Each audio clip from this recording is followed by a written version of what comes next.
সাহাবায়ে কেরাম প্রশ্ন করলেন, ইয়া রাসূলুল্লাহ, ইয়া হাবিবাল্লাহ, ওগো নবীজি, কেন তারা এই রকম বানরের আকৃতি নিয়ে কিয়ামতের ময়দানে উঠে দাঁড়াবে? তখন সময় বিশ্ব নবী জবাব দিলেন, ও সাহাবায়ে কেরাম, তারা সমাজের মধ্যে চুগলখড়ি করে বেড়াতো, বিভিন্ন ফিতনা ফাসাদ বিপর্যয় সৃষ্টি করে বেড়াতো। এজন্য আল্লাহ পাক তাদেরকে তাদের চেহারার মধ্যে বানরের আকৃতি দিবেন, মানুষ করে নয়। মানুষের সুন্দর চেহারা বানাইয়া উঠাবেন না, বরং বানরের আকৃতি দিয়া কিয়ামতের ময়দানে আল্লাহ পাক তাদেরকে উঠাবেন। 2 নম্বরে, শুকরের আকৃতি নিয়ে তারা কিয়ামতের ময়দানে তারা উঠে দাঁড়াবে। সাহাবায়ে কেরাম প্রশ্ন করলেন, ইয়া রাসূলুল্লাহ, ইয়া হাবিবাল্লাহ, ওগো নবীজি, কেন তারা শুকরের আকৃতি নিয়ে কিয়ামতের ময়দানে উঠবে? বিশ্ব নবী এবার জবাব দিলেন, ও সাহাবায়ে কেরাম, কারণ তারা দুনিয়ার মধ্যে বসবাস করত ঠিকই, কিন্তু তারা হালাল খাবার না খেয়ে তারা হারামের মধ্যে লিপ্ত ছিল। 3 নম্বরে, তাদের মুখটা থাকবে অর্ধেক মুখ, অর্ধমুখী হয়ে তারা কিয়ামতের ময়দানে তারা উঠবে। নবীজি বলেন, কারণ তারা দুনিয়ার মধ্যে সুদ খেয়েছে, তারা সুদের সাথে সম্পর্ক ছিল, এজন্য আল্লাহ পাক তাদেরকে কিয়ামতের ময়দানে অধোমুখী অবস্থায় তুলবেন। 4 নম্বর, নবীজি বলেন, এমন একটা দল কিয়ামতের ময়দানে আল্লাহ তাআলার আদালতে উঠে দাঁড়াবে, তারা অন্ধ অবস্থায় উঠবে, তাদের চক্ষু থাকবে না, কিছু থাকবে না, তারা অন্ধ অবস্থায় কিয়ামতের ময়দানে উঠে দাঁড়াবে। আল্লাহর নবীকে সাহাবায়ে কেরাম প্রশ্ন করলেন, ইয়া রাসূলুল্লাহ, ইয়া হাবিবাল্লাহ, ওগো নবীজি, কেন তারা অন্ধ অবস্থায় কিয়ামতের ময়দানে তারা উঠবে? বিশ্ব নবী জবাব দিলেন, ও সাহাবায়ে কেরাম, কারণ তারা দুনিয়ার মধ্যে স্বৈরাচারী শাসক ছিল, ন্যায় বিচার করত না, যেদিকে তারা টাকা দেখতো ওই দিকেই যাইতো। ইয়াউমা ইউনফাখু ফিস-সূরি ফাতাতুনা আফওয়াজা, যেদিন সিংহায় ফু দেওয়া হবে সেদিন তোমরা ফাতাতুনা আফওয়াজা, সেদিন তোমরা দলে দলে কিয়ামতের ময়দানের দিকে তোমরা আসতে থাকবে।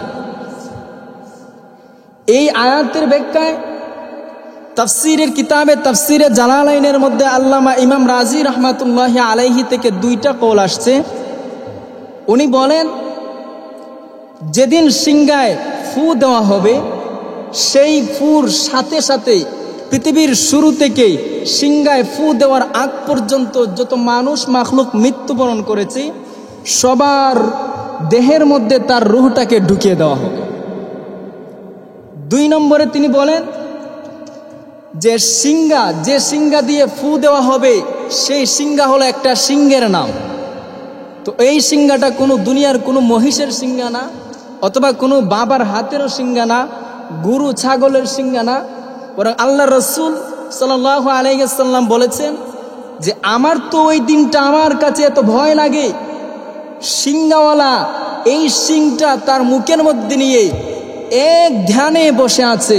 আল্লাহ পাক যখন তাকে আদেশ করবেন তুমি সিংহায় ফু দাও, তখন সঙ্গে সঙ্গে তিনি ফু দিবেন, আর তিনি হলেন হযরত ইসরাফিল আলাইহিস সালাতু ওয়াসসালাম। তো ইমাম রাজি রাহমাতুল্লাহি আলাইহি বলেন, এই সিংহা হলো একটা সিংহের নাম, যা আল্লাহ পাকের আদেশে একজন ফেরেশতা যার নাম হলো ইসরাফিল, তিনি এই সিংহাটা নিয়ে বসে আছেন। আল্লাহ পাক যখন আদেশ করবেন তখনই তিনি এই সিংহার মধ্যে ফু দিবেন। আর ইয়াউমা ইউনফাখু ফিস-সূরি ফাতাতুনা আফওয়াজা, ফিস-সূর, এই সূর শব্দের ব্যাখ্যা নিয়ে তিরমিজি এবং আবু দাউদ শরীফের মধ্যে আব্দুল্লাহ ইবনে আমর রাদিয়াল্লাহু তাআলা আনহু থেকে রওয়ায়াত আসছে। তিনি বলেন, আস-সূরু কারনুন ওয়া ইউনফাখু ফীহি, সূর হলো কারনুন মানে শিং, এই ফু দেওয়ার যন্ত্রটা হচ্ছে একটা শিং, ওয়া ইউনফাখু ফীহি, আর তার মধ্যে কি দেওয়া হবে ভাই? তার মধ্যে ফুৎকার দেওয়া হবে। তো আল্লাহ পাক রব্বুল আলামিন বলেন, যেদিন ইসরাফিল আলাইহিস সালাতু ওয়াস সালাম সিংহার মধ্যে ফু দিবেন, মানুষের এমন একটা অবস্থা হবে, তাফসীরের কিতাবের মধ্যে, তাফসীরে জালালাইনের মধ্যে আল্লামা জালালউদ্দিন মুহাল্লি রাহমাতুল্লাহি আলাইহি উল্লেখ করেছেন, যেদিন পৃথিবীটা ধ্বংস হয়ে যাবে, আল্লাহ তাআলা পৃথিবীকে চূর্ণ বিচূর্ণ করে ফেলবেন। ইসরাফিল আলাইহিস সালাতু ওয়াস সালাম সিংহার মধ্যে 3টা ফু দিবেন। প্রথম নম্বরে যে ফুটা দিবেন, এই ফুৎকারের নাম হলো নাফখাতুল ফাজরি, অর্থাৎ সমস্ত মানুষ হতবুদ্ধি হয়ে যাবে, সমস্ত মানুষ কিংকর্তব্য বিমূঢ় হয়ে যাবে। 2 নম্বরের সিংহার মধ্যে যে ফুটা দেওয়া হবে সেটা হলো নাফখাতুস সাকি। এই ফুৎকারের দ্বারা সব মানুষ মারা যাবে। 3 নম্বরে যে সিংহায় ফুৎকার দেওয়া হবে এটার নাম হলো নাফখাতুল কিয়াম, অর্থাৎ সমস্ত মানুষ আবার জীবিত হয়ে আল্লাহর আদালতের দিকে রওনা করবে। 1 নম্বর যে ফুৎকার দেওয়া হবে নাফখাতুল ফাজরি, সমস্ত মানুষ কিংকর্তব্য বিমূঢ় হয়ে যাবে। আল্লাহর নবী, বিশ্ব নবী রাহমাতুল লিল আলামিন বলেন, ইসরাফিল আলাইহিস সালাতু ওয়াস সালাম যখন সময় সিংহায় ফু দিবেন, এই সিংহার ফুটা এত প্রাথমিক অবস্থায় এত বিকট আওয়াজে হবে না, বরং প্রাথমিক অবস্থায় তার ফুৎকারের আওয়াজটা হবে খুবই মিষ্টি, অর্থাৎ সেটা ধীরে ধীরে ধীরে ধীরে আস্তে আস্তে তার সাউন্ডটা হাই হতে থাকবে। প্রথমে অবস্থায় এটা বিকট আওয়াজ হবে না। আল্লাহর নবী, বিশ্ব নবী রাহমাতুল লিল আলামিন বলেন, যখন সময় ইসরাফিল আলাইহিস সালাতু ওয়াস সালাম প্রথম সিংহায় ফু দিবেন, সেই ফুৎকার আওয়াজটা এটা বিকট আওয়াজে হবে না, বরং প্রাথমিক অবস্থায় এটা ধীরে ধীরে এটার সাউন্ডটা হাই হতে থাকবে, সর্বোচ্চ পর্যায়ে যাবে। কিন্তু নবীজি বলেন, মানুষ কেউ থাকবে হাওরের মধ্যে কৃষিকাজ করা অবস্থায়, আবার কেউ থাকবে বাজারের মধ্যে, আবার কেউ তার ফ্যামিলিকে নিয়ে বিভিন্ন গল্প গুজবের মধ্যে সে আকৃষ্ট থাকবে। হঠাৎ করে যখন সময় তাদের কানের মধ্যে এই আওয়াজটা আসবে, মানুষেরা এত সুন্দর বাঁশির সুরটা শুনে মানুষ হাওর থেকে বাড়ির মধ্যে আসবে, এসে দেখবে ওই ব্যক্তিটাকে দেখা যায় কিনা। বাজারের মানুষেরা তারা দৌড়াইয়া বাজারের ওই মাথার মধ্যে যাবে, ওই কানের মধ্যে গিয়ে দেখবে যে কে এত সুন্দর করে বাঁশির ফু দিতেছে, ওই লোকটাকে দেখার জন্য পাগল হয়ে যাবে। কিছু দূর তাকিয়ে দেখবে ওই কানের মধ্যে কিছু মানুষেরা দাঁড়িয়ে দাঁড়িয়ে কে যেন আলোচনা করতেছে, মানুষগুলা পাগল হয়ে যাবে। ওই লোকদের কাছে দৌড়াইয়া গিয়া দেখবে ওই কানের মধ্যে কিছু মানুষেরা আলোচনা করতেছে, তাদেরকে জিজ্ঞাসা করবে, ওই যে এত সুন্দর বাঁশির আওয়াজ এটা কে কোথায় থেকে দিচ্ছে, আপনাদের মধ্যে থেকে কেউ দিচ্ছে কিনা? তখন সময় লোকেরা ডাক দিয়ে বলবে, এত সুন্দর বাঁশির আওয়াজ, এই আওয়াজটা কে দিচ্ছে তাকে দেখার জন্য আমরা এখানের মধ্যে তাকে নিয়ে আলোচনা করতেছি। এত সুন্দর আওয়াজ কে দিচ্ছে, কোথায় থেকে দিচ্ছে? মানুষেরা রাত্রে বেলা ঘুমিয়ে যাবে বাঁশির শব্দ শুনে শুনে, আহারে কত সুন্দর আওয়াজ।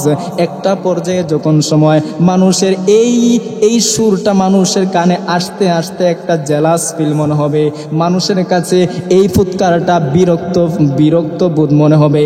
মানুষেরা তখন সময় রাত্রে ঘুমাতে পারবে না। একজনের সামনে আরেকজন মাথা ফেটে কান দিয়ে রক্ত বাহির হয়ে চিৎকার দিয়ে দিয়ে মারা যাবে। হঠাৎ করে যখন সময় বাঁশির আওয়াজটা আরো বিকট আওয়াজে শুরু করে দিবে, তখন সময় তাকিয়ে দেখবে আসমানগুলা ঠাস ঠাস করে ফেটে যাচ্ছে, জমিনটা বেদ করে এখান থেকে স্বর্ণ মুদ্রাগুলা বাহির হচ্ছে। ওই পাহাড়টা মানুষের চোখের সামনে, ওই যে গাছের রুই যেভাবে উড়ে এইরকম ভাবে উড়ে উড়ে চলে যাচ্ছে।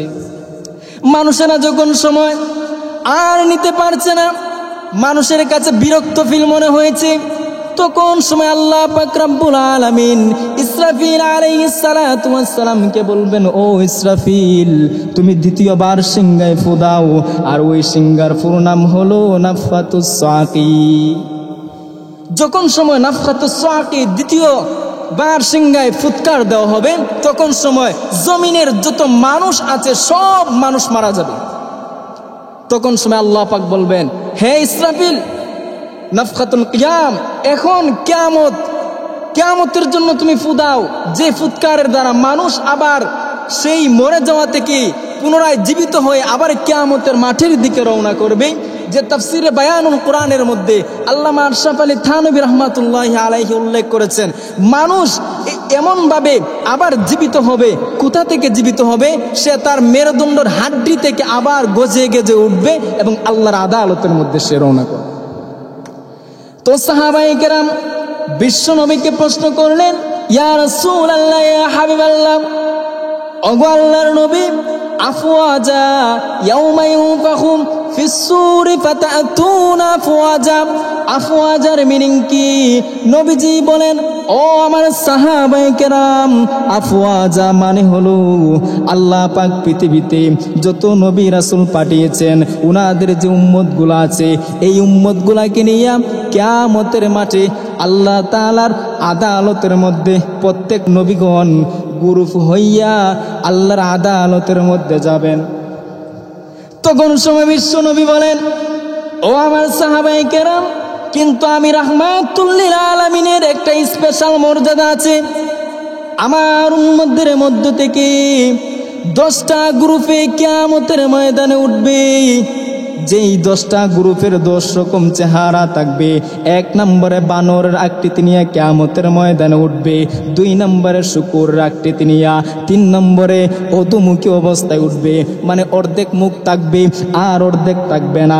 4 নম্বরে অন্ধ অবস্থায় কিয়ামতের ময়দানে উঠবে। 5 নম্বর বুবা বধির অবস্থায় কিয়ামতের ময়দানে উঠবে। 6 নম্বর ওই দলটার জিহ্বাটা থাকবে বুকের মধ্যে, আর নিজের জিহ্বাটা সে নিজে নিজে চর্বণ করতে থাকবে। 7 নম্বর দলটা হাত পা কাটা অবস্থায় কিয়ামতের ময়দানের মধ্যে উঠবে। 8 নম্বর আগুনের শুলে তাকে চড়াইয়া কিয়ামতের ময়দানের মধ্যে উঠানো হবে। 9 নম্বর তার শরীর থেকে ভয়ঙ্কর রকমের দুর্গন্ধ নিয়ে সে কিয়ামতের ময়দানে উঠবে। 10 নম্বর আগুনের পোশাক পরাইয়া তাকে কিয়ামতের ময়দানে উঠানো হবে। সাহাবায়ে কেরাম প্রশ্ন করলেন, ইয়া রাসূলুল্লাহ, ইয়া হাবিবাল্লাহ, ওগো নবীজি, কেন তারা এই রকম বানরের আকৃতি নিয়ে কিয়ামতের ময়দানে উঠে দাঁড়াবে? তখন সময় বিশ্ব নবী জবাব দিলেন, ও সাহাবায়ে কেরাম, তারা সমাজের মধ্যে চুগলখড়ি করে বেড়াতো, বিভিন্ন ফিতনা ফাসাদ বিপর্যয় সৃষ্টি করে বেড়াতো। এজন্য আল্লাহ পাক তাদেরকে তাদের চেহারার মধ্যে বানরের আকৃতি দিবেন, মানুষ করে নয়। মানুষের সুন্দর চেহারা বানাইয়া উঠাবেন না, বরং বানরের আকৃতি দিয়া কিয়ামতের ময়দানে আল্লাহ পাক তাদেরকে উঠাবেন। 2 নম্বরে শুকরের আকৃতি নিয়ে তারা কিয়ামতের ময়দানে তারা উঠে দাঁড়াবে। সাহাবায়ে কেরাম প্রশ্ন করলেন, ইয়া রাসূলুল্লাহ, ইয়া হাবিবাল্লাহ, ওগো নবীজি, কেন তারা শুকরের আকৃতি নিয়ে কিয়ামতের ময়দানে উঠবে? বিশ্ব নবী এবার জবাব দিলেন, ও সাহাবায়ে কেরাম, কারণ তারা দুনিয়ার মধ্যে বসবাস করত ঠিকই, কিন্তু তারা হালাল খাবার না খেয়ে তারা হারামের মধ্যে লিপ্ত ছিল, তারা হারাম ভক্ষণ করত। বিশ্ব নবী বলেন, কদ হারামাল্লাহু আলাইহিমুল জান্নাহ, 3 ব্যক্তির জন্য আল্লাহ পাক জান্নাত হারাম করে দিয়েছেন। এর মধ্যে 1 নাম্বার হলো মুদমিনুল খামর, যে মদ পান করে আল্লাহ পাক তার জন্য জান্নাত হারাম করে দিয়েছেন। তো 2 নম্বরে কিয়ামতের ময়দানে যে দলটা উঠবে তারা তাদের শুকরের আকৃতি নিয়ে উঠবে, কারণ তারা হারাম ভক্ষণ করেছে। 3 নম্বরে তাদের মুখটা থাকবে অর্ধেক মুখ, অর্ধমুখী হয়ে তারা কিয়ামতের ময়দানে তারা উঠবে। নবীজি বলেন, কারণ তারা দুনিয়ার মধ্যে সুদ খেয়েছে, তারা সুদের সাথে সম্পর্ক ছিল, এজন্য আল্লাহ পাক তাদেরকে কিয়ামতের ময়দানে অধোমুখী অবস্থায় তুলবেন। ভাইরা আমার, সুদখোর একটা ইমাম সাহেব তো মসজিদের মুসল্লিদেরকে ভালোবাসে, কারণ সে বিশ্বাস করে আমার মুসল্লি যেন হারামের মধ্যে লিপ্ত না হয়। এজন্য ইমাম সাহেব যদি সুদের বিরুদ্ধে এই হকের মিম্বর থেকে আওয়াজ তুলে, তাহলে দেখা যায় ইমাম সাহেব চাকরি থেকে খারেজ হয়ে যায়। চাকরি থেকে বরখাস্ত, মানে শেষ, তার টাইম ওভার। কেন?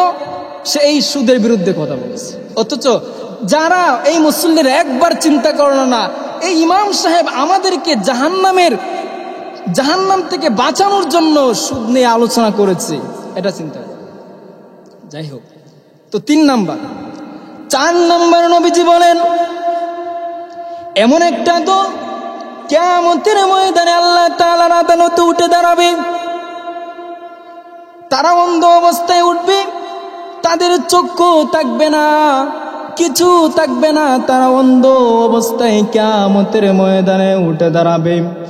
আল্লাহর নবীকে সাহাবায়ে কেরাম প্রশ্ন করলেন, ইয়া রাসূলুল্লাহ, ইয়া হাবিবাল্লাহ, ওগো নবীজি, কেন তারা অন্ধ অবস্থায় কিয়ামতের ময়দানে তারা উঠবে? বিশ্ব নবী জবাব দিলেন, ও সাহাবায়ে কেরাম, কারণ তারা দুনিয়ার মধ্যে স্বৈরাচারী শাসক ছিল, ন্যায় বিচার করত না। যেদিকে তারা টাকা দেখত ওই দিকেই যাইতো।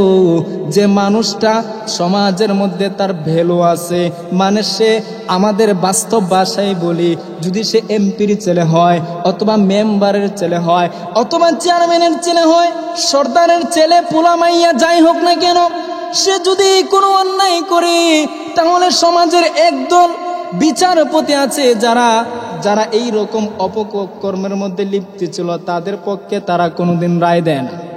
কেন দেয় না? কারণ সে উচ্চ পর্যায়ের শ্রেণীর লোকের সন্তান। আল্লাহর নবী বলেন, যারা দুনিয়ার মধ্যে এই রকম বিচার ব্যবস্থা করত, তাদেরকে আল্লাহ পাক কিয়ামতের ময়দানে অন্ধ করে তুলবেন। কারণ তারা স্বৈরাচারী শাসক ছিল, মানুষ অন্যায় করেছে, ইসলামের বিরুদ্ধে কেউ কথা বলেছে, অথচ ইসলামের পক্ষে সে কোনোদিন রায় দেয় না। আরে ভাই, বর্তমানে তো ঈমান নিয়ে আমাদের থাকা বড় ভয়ঙ্কর ব্যাপার, বড় কষ্টের ব্যাপার। কারণ স্বৈরাচারী শাসকের বর্তমানে কোনো অভাব নাই। হাঁটতে গেলেও স্বৈরাচারী শাসক, বসতে গেলেও স্বৈরাচারী শাসক। এজন্য এই 4 নম্বর দল যারা কিয়ামতের ময়দানে উঠবে, তারা অন্ধ অবস্থায় উঠবে, তারা স্বৈরাচারী শাসক ছিল। 5 নম্বরে যে দলটা কিয়ামতের ময়দানে আল্লাহর আদালতে উঠে দাঁড়াবে, বিশ্ব নবী বলেন, তারা বুবা বধির অবস্থায় উঠে দাঁড়াবে। তারা মুখ দিয়ে কোনো কথা বলতে পারবে না, কান দিয়েও কিছু শুনবে না। নবীজি বলেন, কেন তারা বুবা বধির অবস্থায় উঠে দাঁড়াবে? কারণ তারা দুনিয়াতে ছোট ছোট অশ্লীল পোশাক পরিধান করত, আর জাদুবিদ্যাকে তারা বিশ্বাস করত। এজন্য নবীজি বলেন, কিয়ামতের ময়দানে আল্লাহ পাক তাদেরকে বুবা বধির বানাইয়া কিয়ামতের ময়দানে তাদেরকে তুলবেন। ছোট ছোট পোশাক দ্বারা উদ্দেশ্য হলো, এই যে মুদমিনুল খামর ওয়াল আক ওয়াদ দাইয়ুস, এই দাইয়ুস 3 জন ব্যক্তির জন্য আল্লাহ পাক জান্নাত হারাম করে দিয়েছেন। এর মধ্যে 1 নাম্বার যে মদ পান করে, একটু আগে বলেছি।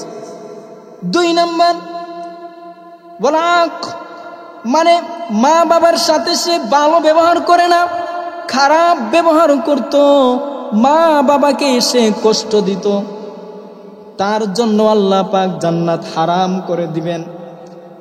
3 নাম্বার ওয়াদাইয়ুস, এই যে দাইয়ুস, যারা ছোট ছোট পোশাক পরিধান করে, তাদেরকে নবী যে হাদিসের ভাষায় দাইয়ুস বলেছেন। বিশ্ব নবী বলেন, কিয়ামতের দিন তাদেরকে বুবা বধির অবস্থায় আল্লাহ পাক উঠাবেন। 6 নাম্বার এমন একটা দল, যেই দলের জিহ্বাটা এই যে জিহ্বাটা বুকের উপর ঝুলানো অবস্থায় থাকবে, আর ওই জিহ্বাটাকে সে নিজেই চর্বণ করতে থাকবে, নিজের জিহ্বাটা সে নিজেই চাবাইতে থাকবে। সাহাবায়ে কেরাম জিজ্ঞাসা করলেন, ও আল্লাহর রাসূল, কেন এইরকম ভয়ঙ্কর অবস্থা হবে? একটা মানুষের জিহ্বাটা যদি বুকের উপর চলে আসে, ওই মানুষকে তো স্বাভাবিক মানুষের মতো দেখা যাবে না, তার চেহারার দিকে তাকানো যাবে না।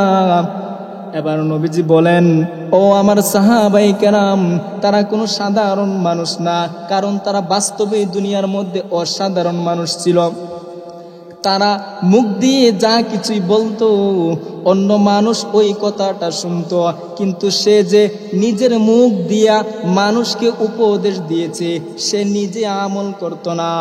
এজন্য নবীজি বলেন, কিয়ামতের ময়দানের মধ্যে আল্লাহ পাক ওই ধরনের লোকদেরকে এমন নাজুক ভয়ঙ্কর পরিস্থিতিতে উঠাবেন, যাদের জিহ্বাটা থাকবে বুকের মধ্যে ঝুলানো অবস্থায়, যাদের কাজে কর্মে কোনো মিল নাই, যারা মুখ দিয়ে একটা বলতো কিন্তু বাস্তবে আরেকটা করত।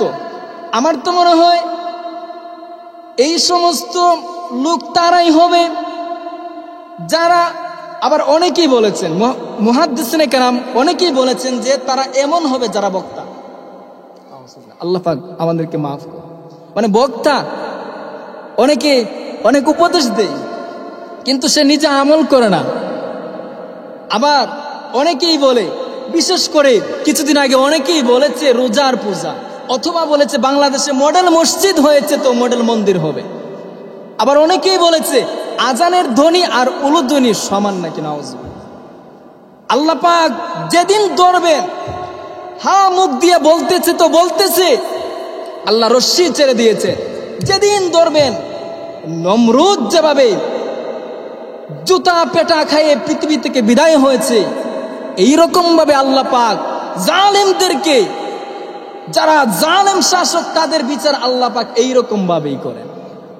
আরে বাবা, কিছুদিন আগে তো আপনারা নিজেই দেখেছেন বাংলাদেশে কি ঘটেছিল। আল্লাহ তাআলা তাকে এমন পরিস্থিতিতে আমাদের দেশ চালিয়েছেন, মানুষ তার বিভিন্ন পোশাক পর্যন্ত দেখেছে। তার থেকে বড় অসম্মান, ইজ্জত হানি আর হতে পারে। তো যারা মুখ দিয়ে একটা বলে কিন্তু কাজে কর্মে আরেকটা, আল্লাহ রাসূল বলেন তাদের জিহ্বাটা থাকবে বুকের উপর ঝুলানো, আর নিজের জিহ্বা সে নিজেই চিবাইতে থাকবে, এইরকম হাত দিয়ে ধরবে। আহা, কত ভয়ঙ্কর অবস্থা। 6 নাম্বার।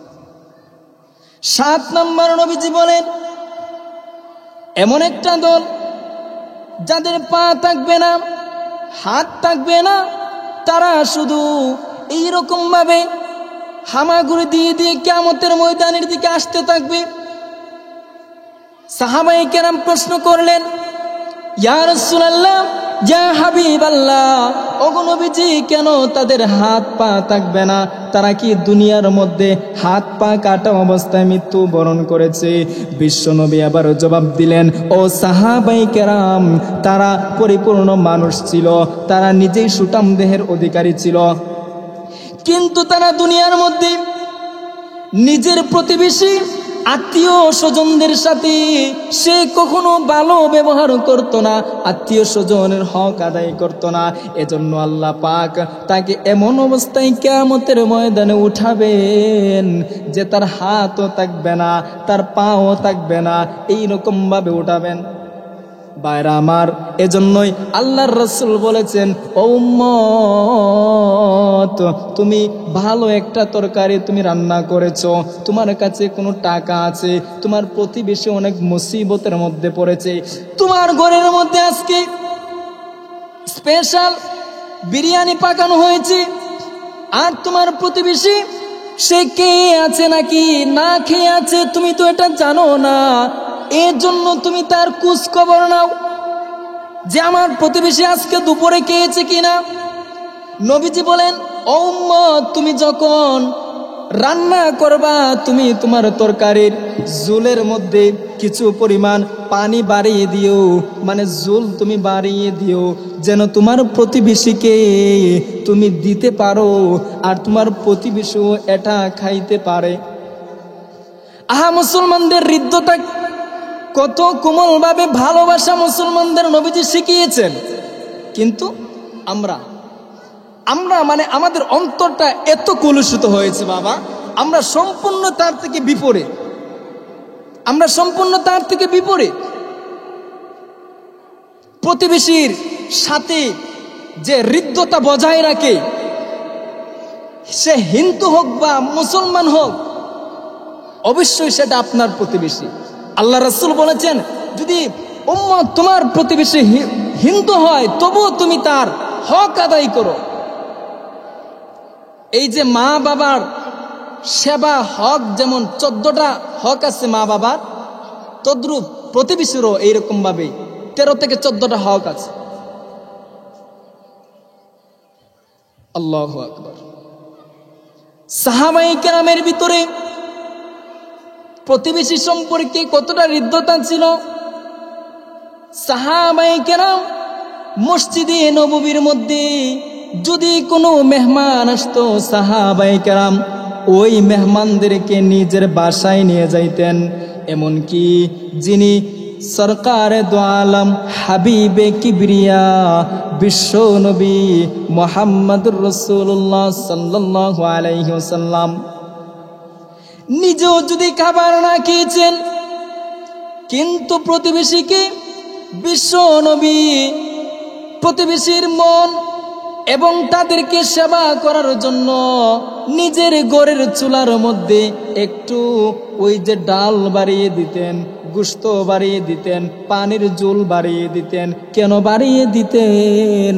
নবীজি বলেন যে প্রতিবেশী তোমার কাছে হক, প্রতিবেশী তোমার কাছে হক, তুমিও তোমার প্রতিবেশী হক, আর তারা তো তোমার ভাই। কারণ আল মুসলিমু আখুল মুসলিম, মুসলমান মুসলমানের ভাই, সে তোমার উপর হক।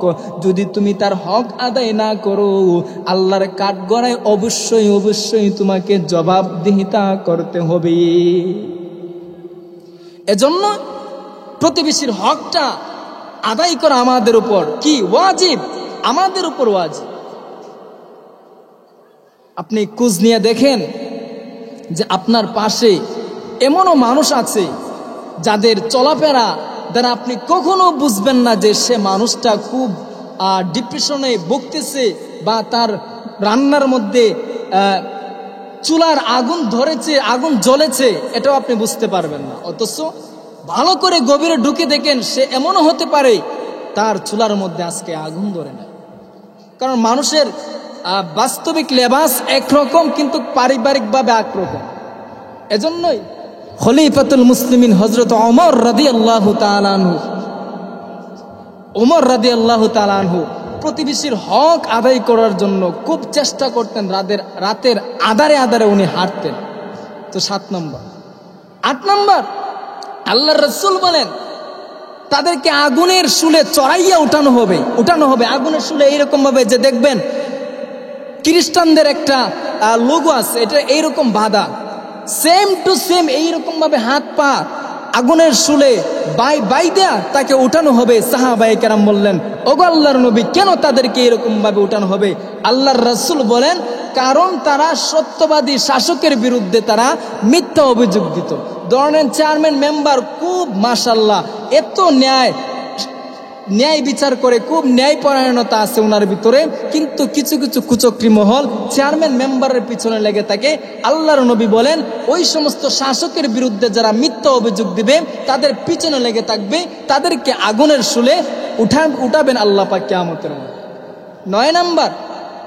9 নম্বর দলটা হবে, তাদের দেহ থেকে এত দুর্গন্ধ আসবে। একটা প্রাণী যদি আজকে এখানে একটা গরু মারা যায়, 1 সপ্তাহ পরে যে ভয়ঙ্কর রকমের দুর্গন্ধ বাহির হবে, নবীজি বলেন ওই দলটার দেহ থেকে তার থেকেও আরো বেশি দুর্গন্ধ আসবে।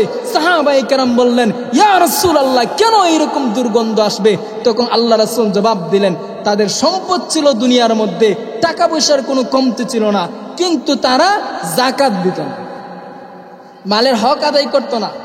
যাকাত না দেওয়ার কারণে আল্লাহ পাক তাদের দেহ থেকে, শরীর থেকে ভয়ঙ্কর পচা দুর্গন্ধ দিবেন। 10 নম্বর, তাদেরকে আগুনের পোশাক, এই যে জামাটা আছে এটা আগুনের পোশাক পরাই আল্লাহ পাক উঠাবেন। কেন উঠাবেন?